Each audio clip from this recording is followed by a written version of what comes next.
For 200 years, Judith Leyster's paintings hung under somebody else's name. Frans Hals, one of the most famous painters of the Dutch Golden Age. Even the Louvre was fooled. It bought this one as a Hals. But look at her signature, a J, an L, and a small star. She signed it. She told everyone. Nobody listened. Was it deliberate? How does a signed painting lose its painter? This is Judith Leyster, painted by Judith Leyster, around 1630. She's about 20. She has turned from her easel as if you have just walked in and interrupted her, brush in one hand, a fistful of others in the other. She is not posing as a beauty, she is posing as a professional, and she wants you to know she can paint anything. Look at how little she seems to be trying. The ease is the boast.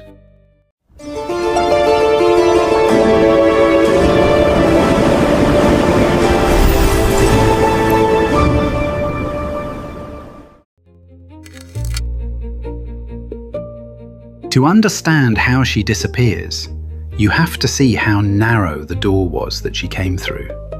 Because she did come through it.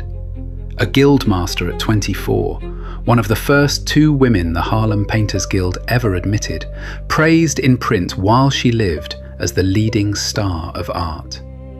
That is who we are about to lose. Haarlem in the 1620s, a Dutch city rich on cloth and beer with a painters' guild, a market for pictures, and almost no women allowed to make them. Judith was a brewer's daughter. In 1625, her father went bankrupt. The family name, Leyster, came from the family brewery. The brewery was gone, and a teenage girl started painting the people around her, most likely for money the household badly needed. She had one more disadvantage, and it was a strange one. She was brilliant. In the same city, in the same manner as Frans Hals. The same loose brush, the same figures caught mid-laugh, as if somebody had just walked in on them. When a woman paints like the most famous man in town, the market does not call her his equal.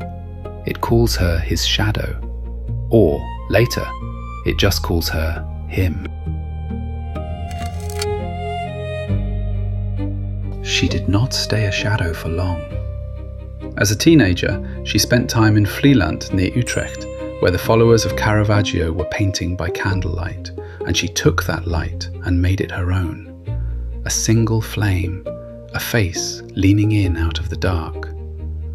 By her early 20s, she was not a hopeful, she was a sensation. And in 1633, the Guild made it official. Judith Leyster was admitted to the Haarlem Guild of St. Luke as a master. She was one of only 2 women in it, the first ever, or perhaps the second. I would love to tell you which. Nobody can. Even that got lost. She took on apprentices. She ran a studio with 3 male pupils working under a woman. She was 24. A quick word since we are about to watch her win. Putting the right name back on a painting is more or less the whole reason this channel exists. If you want more of these, subscribing is how you get them. Right, the star. That star was not decoration, it was an argument. Leyster means lodestar, the star you steer by. She signed her paintings with a J and an L knotted around a 5-pointed star so that her name and her ambition were the same mark. In 1648, a Haarlem historian wrote her down in print as the true leading star of art, and she was willing to defend the position. In 1631, she had stood at the baptism of Hals's daughter Maria. 3 years later, he took one of her apprentices. Judith took the most famous painter in Haarlem to court, and she won. The documents survive, you can still read them. So here she was at the height of it, a master at 24, with her own studio, her own pupils, her own star, and a court ruling that said even Frans Hals did not get to help himself to what was hers. And this is the moment to stop and turn the picture over, because there is something under her self-portrait that changes how the whole thing reads. When conservators looked at that painting on her easel with infrared, they found that the laughing fiddler was not the first figure she put there. Underneath him is the head and shoulders of a young woman. No one can prove whose face it is. I think it is hers. And look at what she did. At the height of her powers, in the painting where she introduces herself, Judith Leyster painted over a woman until she disappeared. The market would need 200 years and a famous man's name to do the same to her. She needed an afternoon and a brush. But hers was a choice. What came next was not. What came next was quieter and crueler.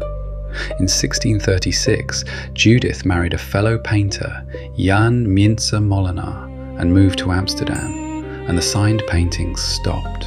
The leading star went quiet. After the wedding, almost nothing more by her own hand.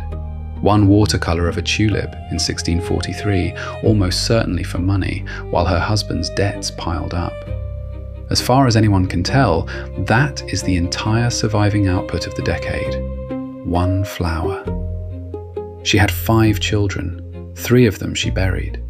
She helped run the household and the family business, and when she painted alongside her husband, the work went out under his name, not hers.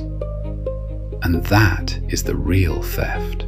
Not the mislabeled pictures, the ones she never got to paint. And then she died in 1660, and the market finished the job.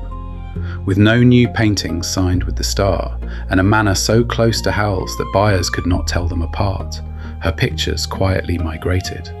A Leyster became a Hals. So, was it deliberate? Here is the honest answer. No historian can show you a dealer scratching her name out. There is no letter, no confession. Her name faded, his never did, and the pictures followed the fame. But a lack of evidence is not a lack of crime, and so, for roughly 2 centuries, people stood in front of her paintings, admired them, and praised Frans Hals.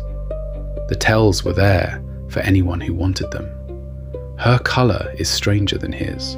Her hands are sketchier. Her smiles know something his do not. In the Proposition from 1631, she painted a woman sewing by lamplight while a man leans in with a handful of coins, and the woman simply keeps her eyes on her needle.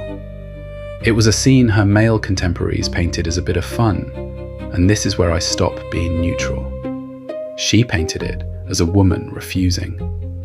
And when someone later copied that painting, they added a glass of wine to the woman's table to make her look willing. Even her refusals got overwritten. Forgetting does not add a wine glass. So the proof was on the paintings. It just needed someone to read it. Which brings us back to the Louvre. 1893.